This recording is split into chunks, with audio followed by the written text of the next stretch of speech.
अस्सलाम वालेकुम। वालेकुम सलाम। हम अंदर आ सकते हैं? नहीं, यही बताओ। ने वो आपकी पड़ोसन तो वो आप इनको बता सकती हैं कि मैं उस घर में रहती हूँ। क्यों? मैं क्यों बताऊं? मुझे क्या रकत का सवाब मिलेगा? अरे आंटी, मेरी जिंदगी का मामला है, इन्हें बताइए कि इस वाले घर में वो वाले में मैं ही रहती हूँ। जे नहीं मालूम।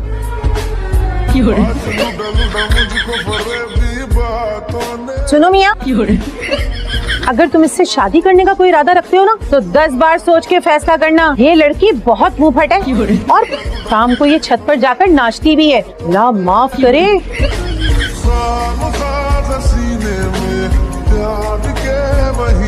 जले को आग कहते हैं, गार्डन को बाग कहते हैं। वाह, जो आप लोगों के पास नहीं है उसे दिमाग कहते हैं। कौन हो भाई? बात सुनो, अगर तुम पोलियो के कतरे पिलाने आई हो ना तो साफ साफ बता दो हमारे यहाँ कोई बच्चा नहीं है। हाँ, अगर जहर के कतरे हैं तो हमारी सास को पिला जाओ।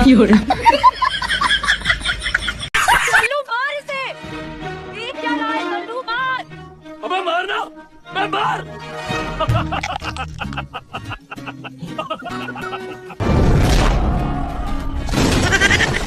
ये पुरानी तस्वीरों पे इस तरह की बातें करने का क्या तुम बनता है? अरे मैंने कहाँ बनाई भाई साहब बातें, मैं तो काम कर रही थी घर में, वो ऊपर से उतरी, उकसा गई मुझे, बस निकल गया मुझसे। अस्तगफिरुल्लाह, अल्लाह माफ करे, या अल्लाह तौबा। पुराने जमाने में लोग झूठ बोलते थे ना तो मर जाया करते थे, इनको तो बुखार भी नहीं चढ़ता। मनुष्य शक्ल क्यों बनाई हुई है तुमने? तो और क्या करूँ मैं? सुबह शाम रिश्ते आ रहे हैं मेरे। बहुत ही जल्द अम्मा किसी भी टेढ़े मेढ़े के हाथ में मेरा हाथ थमा देंगी, फिर क्या करूंगी मैं? तो इसमें इतना परेशान होने वाली कौन सी बात है? बीए के बाद वैसे भी बिया होता है। जानती हूँ मैं, मगर मैं उनके अलावा किसी से शादी नहीं करती। किन के अलावा? देखो आप प्लीज इमरान या फवाद का नाम मत लेना, वरना सारी जिंदगी तुम्हें सिंगल स्टेटस के साथ गुजारनी पड़ जाएगी। अब कहाँ चले गए मैं नहीं बता सकता। आपका बहुत शुक्रिया, आप जैसे पड़ोसी की वजह से हमें कभी सीसीटीवी कैमरास लगवाने की जरूरत नहीं पड़ी। शर्म नहीं आती? बड़ों से ऐसे मजाक करते हैं? अरे बड़ी कहाँ, 27 की तो हूँ मैं। मैंने तो आपका नाम उस स्कीम में लिखवा दिया जिसमें 50 साल की यतीम औरतों को 25 से 30 हजार रुपए महाना मिल रहे थे। आपका तो बड़ा नुकसान हो गया। अरे मैंने तो रमजान के दिन हटा के बताए थे, वो दिन लगाओ तो मैं हो गई ना 50 की। दरवाजा खोले ना। क्यों? मेरी तो किसी को परवाह नहीं है ना। मुझे भी कोई परवाह नहीं है, बाहर ही रोती हूँ। नहीं परवाह है। चाची गलती हो गई ना। चाची प्लीज, चाची दरवाजा खोल। चाची तो चली गई, कोई भी नहीं नजर आ रहा है। तो कुछ करते हैं।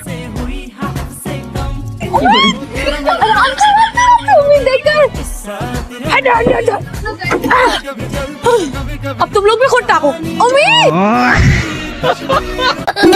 चाय डॉगी, मुझे मत काटना। अच्छा, अच्छी नस्ल के लगते हो, कुत्ता मत बनना। देखो अगर मेरे पास है ना तो मार के कुत्ता बना दूंगी तुम्हें। आवाज दूं तो क्या बिजली के झटके दूं मैं तुम्हें? पूरा दिन घर में ना काम की फिक्र ना काज की फिक्र, बस कमरे में घुसी मदोश कहानियां लिखती रहती हो। कसम से मुझे तो लगता है कि तुम हमारे खानदान से हो ही नहीं, बदल गई हो अस्पताल में तुम। ये क्या बदतमीजी है? लाओ वापस करो। ये क्या हो रहा है बच्चों? नजर नहीं आता? तस्वीरें हैं लड़कों की। मम्मो, इस समय में लड़का की तस्वीरें देखते हुए शर्म नहीं आती? बताओ मुझे बाको। चुन आता है, बकी जाती हो बस।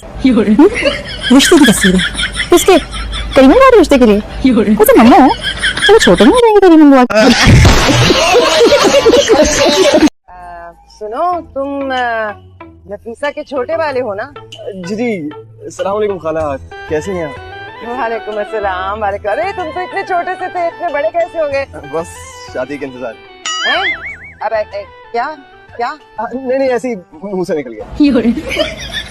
अरे मेरा नमाज पढ़ना तुम्हारा हो गया, अजाब आ गया। भाभी यहाँ पर लड़ने के मूड में लग रही है। मैं जरा सा काम कर रही थी, काम करते करते मैंने दिल बहलाने के पीछे गाना लगा दिया तो क्या बुरा किया? अरे तो दिल अपना बहलाना, एक दिल बहला रही है। आखिरत में होगी बाकी नहीं। अब रहने दे भाभी, आखिरत के डरावे आप तो मुझे देना। अभी दिन कितने हुए? 8 दिन हुए आपका रुझान बदले हुए और अल्लाह ताला ने आपको तौफीक दी है। जैसे आपकी उम्र में अल्लाह की तरफ रुझान तो वैसे ही हो जाता है। अरे माफ करना भाभी, किसी के माजी पे तबसरे हम नहीं करते, वरना हमें तो पता है कौन कितना बड़ा हाजी है। अस्तगफिरुल्लाह, अल्लाह माफ करे। ऐसा क्या है मेरे माजी में? जरा मैं भी तो सुख अल्लाह का शुक्र है, 5 साल ने जिंदगी गुजारी, ऐसे सुख हो के जाऊंगी अल्लाह के पास। हाँ तो जब ऐसे करके अल्लाह के पास जाओगी तो पुरानी तस्वीर जरूर लेती जाना। देखिए हमने अरे कौन सी तस्वीर है? अरे वो ही जिसमें तुम वो बड़े गले का चुस्त जंपर पहनी हुई, बड़े बड़े बेल बॉटम पहने समंदर पे घूम रही हो। हाँ और वो भी वो ये मोटे मोटे रानों जैसे बाजुओं पे स्लीवलेस पहनने का मशवरा पता नहीं किसने दिया था, वो भी मरी की बर्फीली सर्दियों में। काश मैं अमेरिका या यूरोप की बेवा होती, फिर किसी के बाप में हिम्मत है जो मुझे घर से निकालने की बात करता। अरे वहाँ की हुकूमत मुझे ज़कात भी देती, खैरात भी देती, और फिर मेरे शौहर का कोई अच्छा सा दोस्त मुझे अपने निकाह में भी ले लेता। इतनी इंसानियत है अमेरिका बरतानिया के इंसानों में।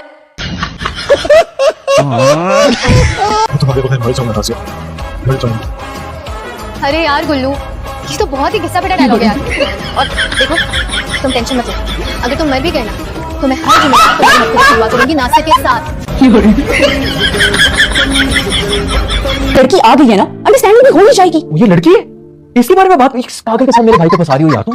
24 घंटे सोशल मीडिया की बातें करती रहती है भाई, हर वक्त मेरे इतने फॉलोअर्स हैं, मेरे उतने फॉलोअर्स हैं, कोई घर की कोई काम काज की उसकी बात ही नहीं होती, बल्कि उससे बस एक फॉलोअर्स का पूछ लो, 400 तरीके बता दी कि तुम्हें कि वो कैसे जमा करें। इसमें मसले की बात क्या है? एक दफा वो इस घर में आ जाएगी तो मैं उसको ट्रेन कर दूंगी। तुम्हें तो खुद मैंने ट्रेन किया भाई, वो कोई नहीं ट्रेन होने वाली, तुम्हें उसने ट्रेन कर देना लाइव स्ट्रीमिंग में।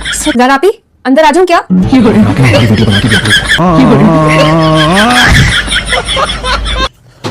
यहाँ दरवाजा खटखटा के आना चाहिए, कैसे आ सकती है अंदर? क्यों? अब तुम मुझे बताओगे कि मुझे क्या करना चाहिए और क्या नहीं? तुम्हें क्या हुआ? ऐसे डर क्यों है हीरोइनों की तरह? आप अचानक आगे पढ़ाई कर रहे थे। ये चादर क्यों ओढ़ रही है तुमने? साड़ी बांध रहे थे क्या सोनिया झांस स्टाइल में? मत करना सच्ची, पहले पंखा खराब है, गर्मी लग रही है, जाइए यहाँ से। तुम्हें तो हद से ज्यादा शर्म आती है। सच सच बताओ, डर रहे हो ना तुम मुझसे?